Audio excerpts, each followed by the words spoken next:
Hi, I'm Dr. Kelly Kessler, and I am the host of the podcast, Rewiring Health. This podcast is devoted to giving you expert information around nervous system regulation, subconscious mind reprogramming, and a variety of health topics so that you can optimize your life.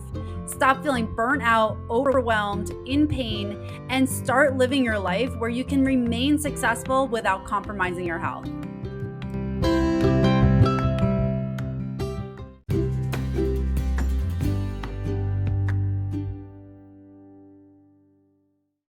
High achievement does not come without a price tag, and sometimes it's our health.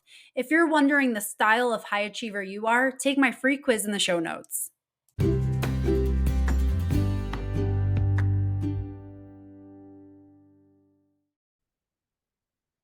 Welcome to the 100th episode of Rewiring Health. You know, as I was approaching the 100th episode and I knew I would be hitting it soon, I thought of so many ways that I could celebrate this moment to getting to 100 episodes. But the answer to what this is today actually found me. It's a really hard episode to get through because this episode is in honor and memory of my brother. And he unfortunately passed away 2 months ago. And it's still hard to even wrap my head around the fact that he's not here anymore. And I really just want to honor his memory because he was such an incredible person. And for anyone who ever got to know him, really saw the light that he brought to this world. And I want to share that with you today because even though he's not physically here, I truly believe his energy lives on and he has left a lasting imprint on so many people that are still here. And he's left such a lasting imprint on me. And I truly believe part of my purpose here is to carry on his energy, his legacy, and everything that he stood for. And so my brother was an absolutely brilliant person. He was someone I looked up to my entire life. He had the answer to everything. And if he didn't, he was going to figure it out. He never let any obstacle in front of him stop him, slow him down, or deter him. He had a way of problem solving in a way that I had never ever seen anyone else do before. And he had a way of understanding things almost instantaneously. I remember going through PT school and I was learning about the nervous system and spending hours studying, and I would tell my brother about it. And the next time I talked to him, it's like he understood it better than I did. Like he would go research things and he was just fascinated with learning every single thing that he could. And he just had a tremendous ability to not only understand it, but to explain it in a way that was so easy to understand. And he digested it in a way and produced it in a way that he could really educate other people. And he was responsible for so many important things in his life. He had patents, he had created multiple companies, had sold them. He had built up software that hospital networks were running on. He was responsible for so many big things at his work where he had to protect medical records of hospitals, and he had so many things on his shoulders. And yet he somehow seemed to be flawless at every single thing he did. He did it with such amazing ability to integrate so many things and yet show up in his personal life with full of love and just be the biggest cheerleader for everyone who was close to him. And I just always looked up to my brother. He was always someone who I know I could always count on, and he was my biggest cheerleader in my life and always had my back no matter what it was. Like when it was something important, he was there and he made sure he was there. And there's no doubt in my mind that he loved me, and he showed that time and time again throughout my life. And I just admired him throughout my whole life. He was always somebody I looked up to and just aspired to be. And the really cool thing is that when I was in a really tough place and really kind of feeling lost and stuck in a corporate world and not knowing what to do in my life, he was the one that said, well, why don't you start your own thing? Why don't you do your own business? I'll help you. So he actually got my business going with me. and really believed in me and helped me and guided me in the first few months of my business through all the things that for most people feel so overwhelming. And it felt completely overwhelming for me at the time. And just having him by my side and just somebody I could call at any time and be like, all right, what do I do next? How do I do this? He was always there and always had an answer. And it was an answer that I could always trust. I knew that he was looking out for my best interests. And there's not many people in your life that fill that role. And he was just one of those people I could always count on. So the loss is just absolutely tremendous for me. But the reason I want to share this is because there's something that Sean struggled with. And that's something that I want to share with you because maybe this will resonate with you. Sean put everything and everyone in front of him. He said yes to everything except for himself. And when it came to work, he was always on call. Even if it was a holiday, I remember so many times on Christmas, he would pick up the phone because a server went down or there's a big catastrophe at work and he had to show up and be there. And I remember saying, like, it's Christmas. Like, you can't even take Christmas off. Like, give yourself a break. You know, you need to like step away. And he's like, you don't understand, Kel, this is too big. Like, I have to deal with this. Like, it's not that simple. Like, this isn't just your 9-to-5 job. Like, I have to be responsible for all these things. And there were so many times that I could see it wearing on him. He would be working all hours of the night. He was up all night long. And then he was up all day long. And I'm like, well, when do you sleep? And I don't know if he really did. I think he just caught sleep whenever he could because he just had too much to handle. And I could see over time it was wearing on him. And I was concerned. And I said, you know, Sean, it's not worth it. It's not worth you doing this. Like, and, you know, his response was like, well, I just have to get to this point and then things will settle down. And unfortunately, that was his response for years and nothing ever really settled down. It just continued to escalate and demand more and more of him.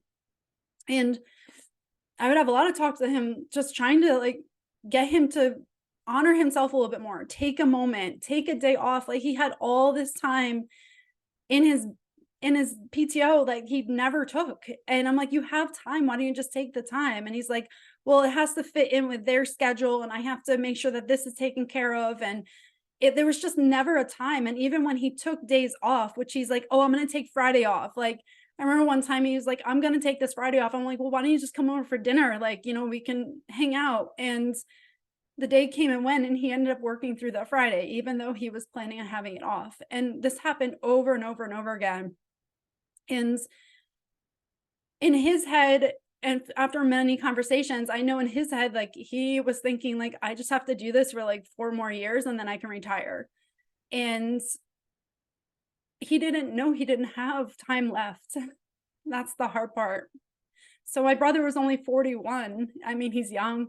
And that's really the message I want to share with you today. Like, we don't know how long we have left on this earth. And we have to take care of ourselves today. There may not be a tomorrow. And honestly, like, none of us thought that would ever happen. My brother didn't think that would ever happen. I didn't. My family, none of us thought we would lose Sean this year.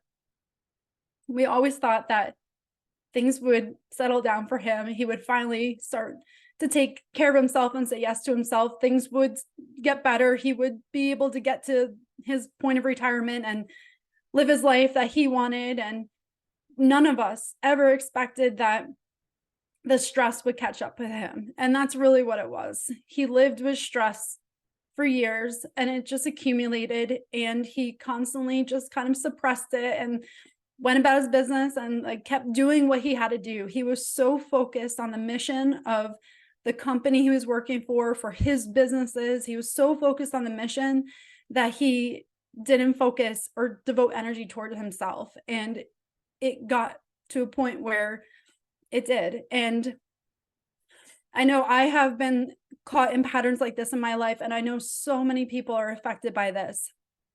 And I think we are all, when we're going through it, we all have this illusion that it will settle down one day. We all have this illusion that one day it will get better.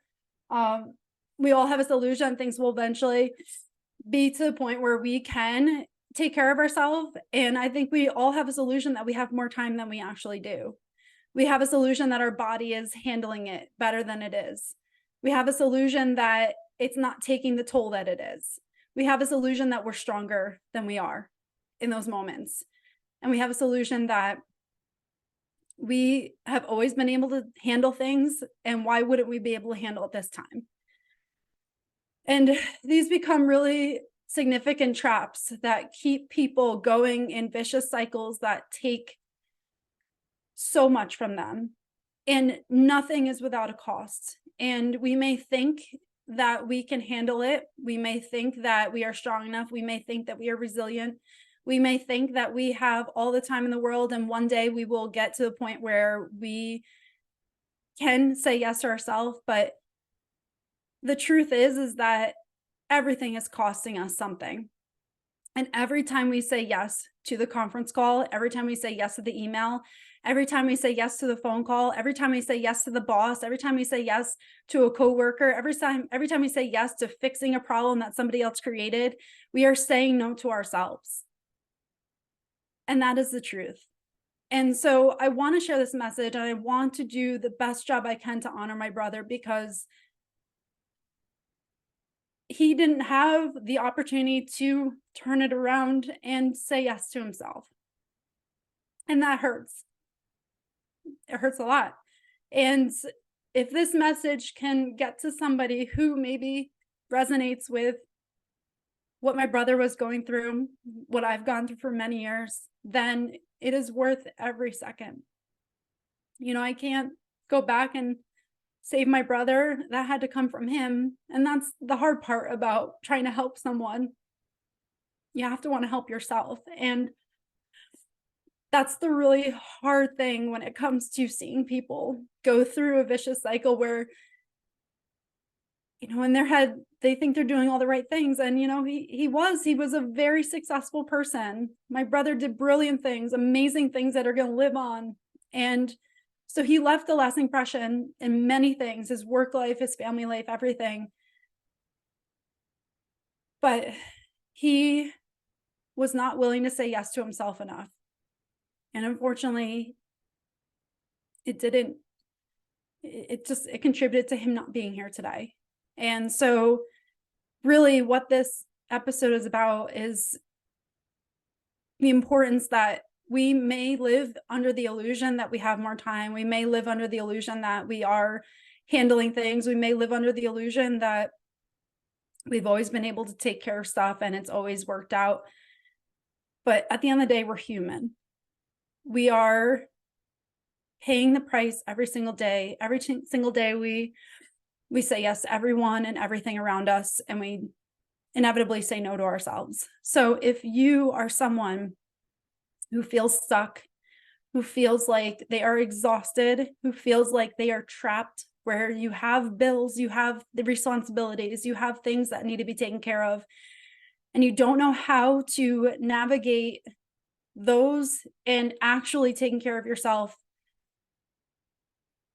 this is for you. And this is hopefully just brings you some clarity that it's time now. This is the time to take care of yourself. This is a time to start recognizing the price you're paying that maybe you don't even realize.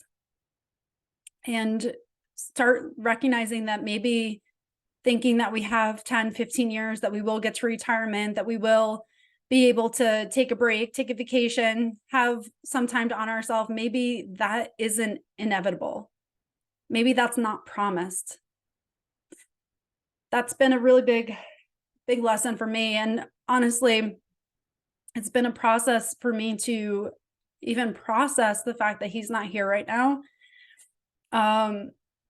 It's been a lot to really try to figure out, how do I move forward without my biggest advocate in my corner here.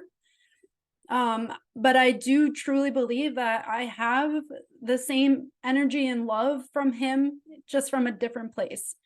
And going through this it has opened up my eyes that life is precious and we need to hug everyone in our life a little bit harder. We need to express what people mean to us, and we need to hug ourselves. We need to show ourselves compassion. We need to recognize that we are worth every ounce of love that we pour into ourselves, and that tomorrow truly is not promised. I heard that saying for so many years, but it hits so hard right now that we are not promised tomorrow. So if there's something that you need to do and you feel this yearning to do and you want to live a different life and you're sick of living the life you live right now, you may not have 5 years to make your mind up to make the choice. It has to happen today. And that's really the hard part, because it has to happen from within here. It has to come from within yourself. No one can ever force that on you. And that's been the really big lesson for me, that, no matter how much we wanted better, we wanted him to say yes to himself, it had to come from him.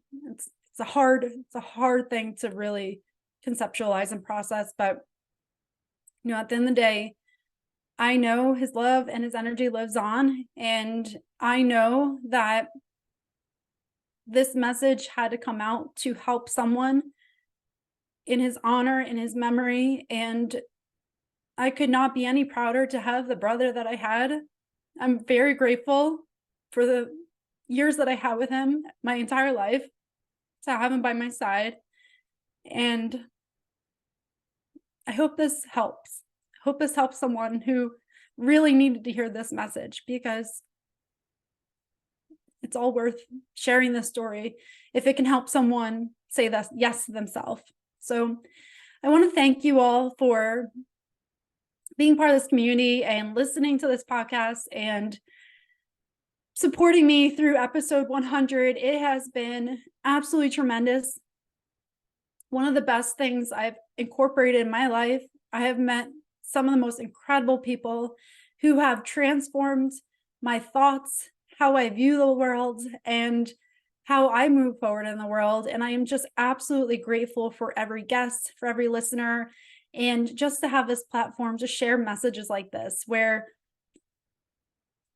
we all can learn that we have to honor ourselves, bring compassion into our lives, and be present for everyone who is meaningful in our life, and especially present for ourselves. We are worth it, and you are worth it. Thank you so much for being here today. Hey there. Thanks for listening to this episode. I hope it serves you well to start rewiring your brain to create the life you desire. If you found value in this, please share it with a friend and tag me on Facebook or Instagram at Dr. Kelly Kessler.